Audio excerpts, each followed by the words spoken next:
नमस्ते दोस्तों, राधे राधे। दीपा कश्यप ब्लॉग में आप सभी का स्वागत है। क्या आपने कभी सोचा है घर में सबसे ज्यादा मेहनत कौन करता है और सबसे कम पहचान किसे मिलती है? ये कहानी उसी औरत की है जो एक एक पैसा बचाकर पूरा घर चलाती है। तो चलिए शुरू करते हैं। सुबह के 4:45। अभी अंधेरा पूरी तरह छंटा भी नहीं था कि सीमा की नींद खुल गई। घर में सब सो रहे थे, लेकिन उसकी दिनचर्या शुरू हो चुकी थी। उसके लिए सुबह सिर्फ समय नहीं थी, वो जिम्मेदारियों की पहली सीढ़ी थी। रसोई में घुसते ही उसने सबसे पहले गैस चेक की, फिर आटे का डिब्बा, दालें, चावल, तेल, हर चीज पर उसकी नजर रुकती थी। ये नजर थकान की नहीं, हिसाब की थी।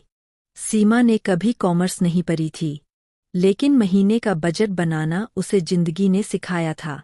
रमेश की तनख्वाह सीमित थी और ज़रूरतें कभी सीमित नहीं होतीं। बच्चों के उठने से पहले वो चाय बना लेती, टिफ़िन तैयार करती और साथ साथ दिमाग में हिसाब चलता रहता। इस हफ्ते सब्जी कम लेनी है, अगले हफ्ते स्कूल की फीस है। जब रमेश ऑफिस जाने को तैयार होते, वो कभी अपनी परेशानी जाहिर नहीं करती, बस मुस्कुराकर कहती, चिंता मत कीजिए, सब संभल जाएगा। लेकिन वो मुस्कान आसान नहीं थी, उसके पीछे अनगिनत समझौते छुपे थे। बाजार जाना उसके लिए खरीदारी नहीं, रणनीति थी। वो हर सब्जी को छूकर देखती, भाव तौलती और कभी कभी बिना खरीदे लौट आती। आज नहीं, कल सस्ती मिलेगी। सब्जी वाले जानते थे बहन जी पैसे की कद्र करती है। बच्चे कभी जिद करते, माँ, सबके पास नया बैग है।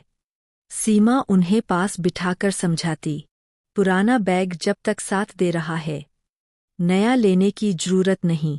और रात को जब सब सो जाते, वो चुपचाप अपने कपड़े सी लेती, पुरानी साड़ी पलट देती, ताकि अगला साल भी निकल जाए। उसने कभी शिकायत नहीं की, क्योंकि वो जानती थी शिकायतें घर नहीं चलाती, समझदारी चलाती है। हर महीने थोड़े थोड़े पैसे वो बचा लेती, कभी सब्जी से, कभी बिजली कम जलाकर, कभी खुद बीमार होकर भी डॉक्टर को टालकर। वो पैसे किसी बैंक में नहीं, एक पुराने स्टील के डिब्बे में रखती थी। डिब्बे पर लिखा था, मुश्किल वक्त।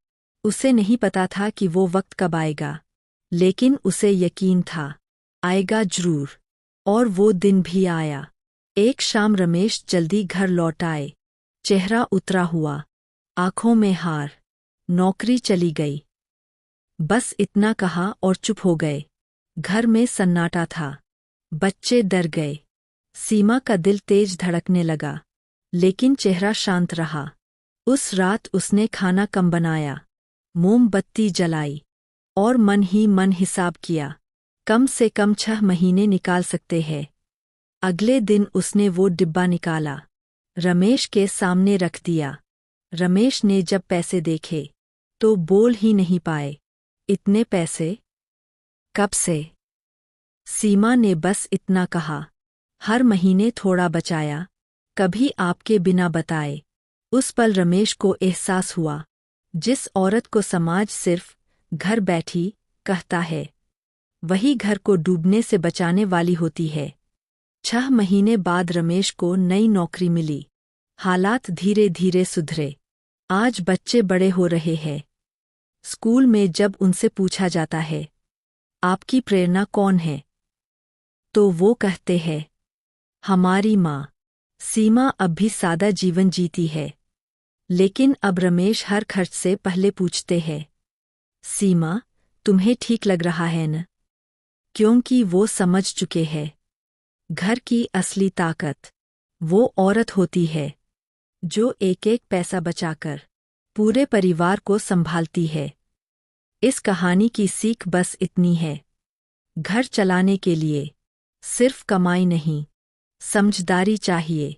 और ये समझदारी अक्सर उस औरत के पास होती है जो एक एक पैसा बचाकर घर को बचाती है।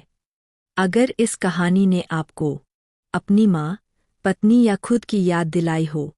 तो ऐसे ही सच्चे और दिल से जुड़े किस्सों के लिए हमारे चैनल को सब्सक्राइब जरूर करें। आपका एक सब्सक्राइब किसी और औरत की कहानी तक आवाज पहुंचा सकता है।